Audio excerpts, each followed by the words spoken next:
Hello viewers, welcome to my kitchen. இன்றைக்கி orange coconut barfi எப்படி செய்கிறதுங்கிறத பார்க்கலாம். அதுக்கு 4 ஆரஞ்சு பழம் நான் எடுத்துகிட்டு அதனுடைய தோலெல்லாம் உரிச்சிக்கலாம். இது மாதிரி நல்லா ஆரஞ்சு கலர் தோல் உள்ள பழமாக எடுத்துட்டிங்கன்னா உங்களுக்கு டேஸ்ட்டும் நல்லாயிருக்கு, அதனுடைய பர்ஃபியோட கலரும் நல்லாயிருக்கு.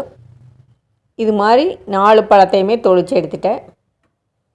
பர்ஃபி செய்யறதுக்கு உள்ளே இருக்கிற சதை மட்டும்தான் நம்மளுக்கு தேவைப்படும். அதனால் தோலெல்லாம் உரிச்சிட்டு உள்ளே இருக்கிற சதையை மட்டும் தனியாக பிரித்து எடுத்துக்கலாம்.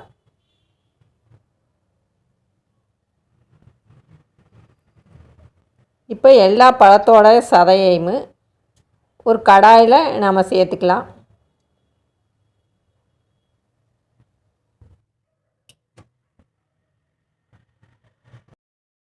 நாலு பழத்தோட பல்பும் நம்மளுக்கு இந்த அளவு கிடச்சிருக்குது. இப்போ கடாயை அடுப்பில் வச்சு ஹீட் பண்ணி அந்த சதையை நல்லா வேக வச்சு எடுத்துக்கலாம். இப்போ அதில் இருக்கிற தண்ணியெல்லாம் பிரிஞ்சு வருது பாருங்கள். இது நல்லா பாயில் ஆகணும்.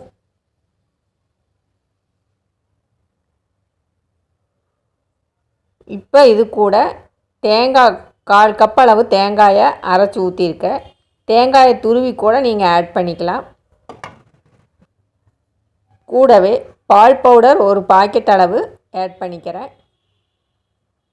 இந்த இடத்துல பால்கோவா கூட சுகர் இல்லாத பால்கோவாவாக நீங்கள் ஆட் பண்ணால் பர்ஃபியோட டெக்ஸ்சர் உங்களுக்கு நல்லாவே கிடைக்கும்.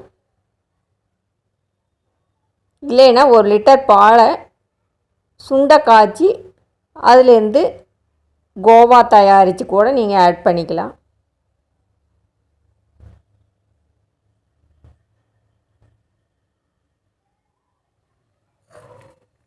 இப்போ 3/4 கப் அளவு சர்க்கரையை இது கூட ஆட் பண்ணிக்கிறேன்.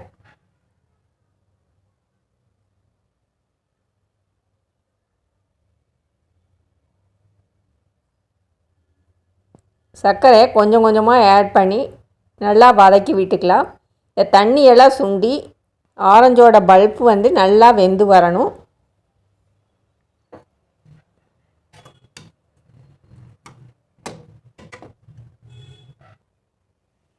கடாயை ஒரு லிட் வச்சு கொஞ்சம் நேரம் க்ளோஸ் பண்ணி வச்சுக்கலாம்.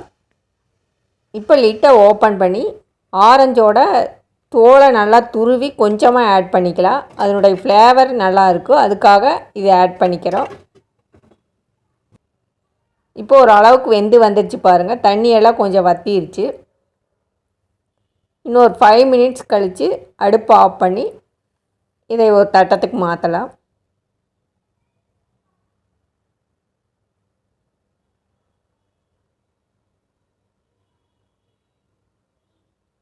இப்போ இது கூட ஒரு ஸ்பூன் அளவுக்கு நெய் ஆட் பண்ணிக்கலாம்.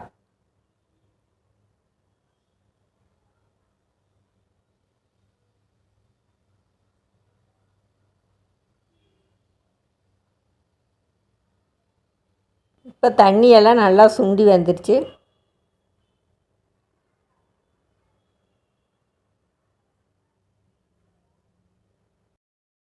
இப்போ ஒரு பிளேட்டில் நெய் தடவிக்கலாம். இப்போ இந்த மிக்சரை அந்த நெய் தடவிய தட்டத்துக்கு மாற்றிக்கலாம். மேலே ஒரு ஸ்பூன் வச்சு நல்லா சமப்படுத்தி விட்டுக்கலாம்.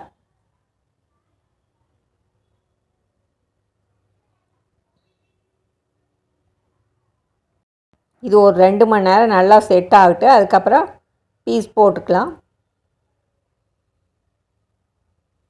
இப்போ ஒரு கத்தி வச்சு தேவையான சைஸுக்கு கட் பண்ணி வச்சுக்கலாம்.